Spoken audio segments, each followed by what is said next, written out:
আসসালামু আলাইকুম এভরিওয়ান, নতুন আরেকটি রেসিপি নিয়ে আপনাদের মাঝে হাজির হলাম। আজকে আমি আপনাদের সাথে শেয়ার করব বাংলাদেশের 300 ফিট স্টাইলে রসুন গরুর মাংসের রেসিপি।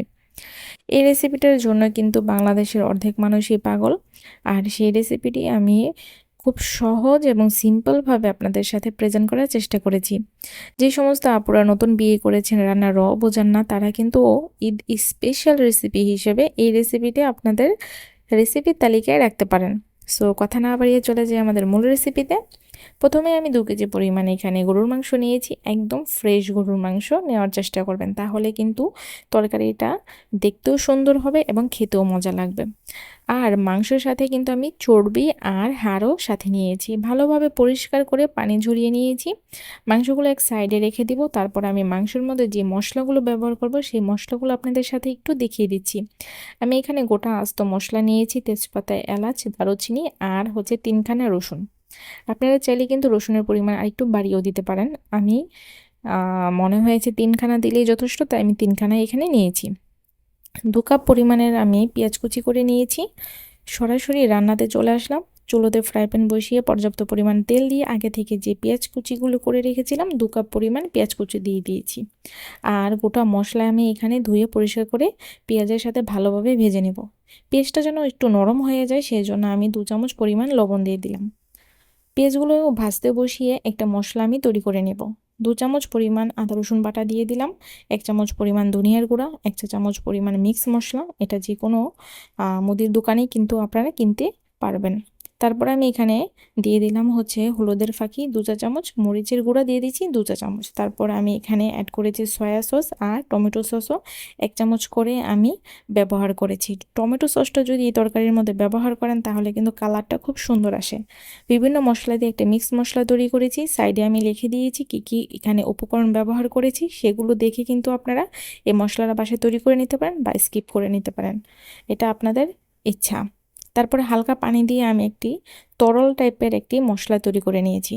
ইতিমধ্যেই কিন্তু আমার পেঁয়াজটা একদম নরম হয়ে গিয়েছে, ভাজা হয়ে গেছে। এখন মশলাটা আমি পেঁয়াজের সাথে দিয়ে ভালোভাবে আমি কষিয়ে নেব। যখন ভালোভাবে মিক্স করা হয়ে যাবে তখন আমি সামান্য পরিমাণ পানি দিয়ে দিব। যে বাটির মধ্যে আমি মশলাটা গুলিয়েছিলাম সে বাটি ধুয়ে আমি এখানে সামান্য পরিমাণ মশলাটার মধ্যে পানি দিয়ে দিয়েছি আর ভালোভাবে কষিয়ে নিয়েছি। দেখতে পাচ্ছেন মশলাটা কিন্তু কষানো হয়ে গিয়েছে আর উপরে তেল বেশি উঠেছে। এ পর্যায়ে আমি আগে থেকে যে গরুর মাংসগুলো ধুয়ে পরিষ্কার করে রেখেছিলাম সেগুলো দিয়ে ভালোভাবে এখন কষিয়ে নেব। যে কোনো মাংস যদি ভালোভাবে কষানো হয় তাহলে কিন্তু সে মাংসের টেস্ট দ্বিগুণ হয়ে যায় আর খেতেও খুব সুস্বাদু লাগে।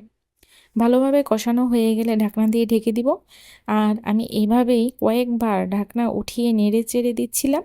তারপর আবারও ঢাকনা দিয়ে ঢেকে আমি এটা মাংসটা একটু হাতে সময় নিয়ে আমি ভালোভাবে কষিয়ে নেব।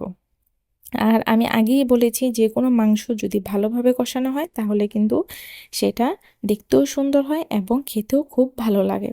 আগে থেকে আলু কেটে রেখেছিলাম, রসুন কেটে ধুয়ে পরিষ্কার করে রেখেছিলাম। এখন রসুন, আলু আর গরুর মাংস ভালোভাবে মশলার সাথে আমি কষিয়ে নিব। আরেকবার ঢাকনা দিয়ে ঢেকে রেখেছিলাম, ঢাকনা উঠিয়ে নেড়ে চেড়ে পর্যাপ্ত পরিমাণের এখন ঝোল দিয়ে দিব। অবশ্যই চেষ্টা করবেন গরম পানিটা দেওয়ার, তাহলে কিন্তু আপনাদের রান্নার কাজে খুবই সময় বেঁচে যাবে আর মাংসটাও খুব তাড়াতাড়ি সিদ্ধ হয়ে যাবে। ঢাকনা দিয়ে ঢেকে চুলার আঁচটা একদম মিডিয়াম টু লো আঁচে করে রেখেছিলাম। 40 থেকে 45 মিনিট পর কিন্তু রান্নাটা একদম কমপ্লিট। আর হাতে একটু সময় নিয়ে আস্তে ধীরে রান্নাটা করবেন, তাহলে কিন্তু রান্নাটা নষ্টও হবে না আর খেতেও খুব সুস্বাদু হবে। আমি একটু দেখিয়ে দিচ্ছি, মাংসটা কিন্তু একদম তুলোর মতো নরম হয়ে গিয়েছে, অনেকটা সফট হয়েছে যেহেতু ঢাকনা দিয়ে ঢেকে রেখেছি এবং আমি চুলার আঁচটা একদম লোতে করে রেখেছিলাম।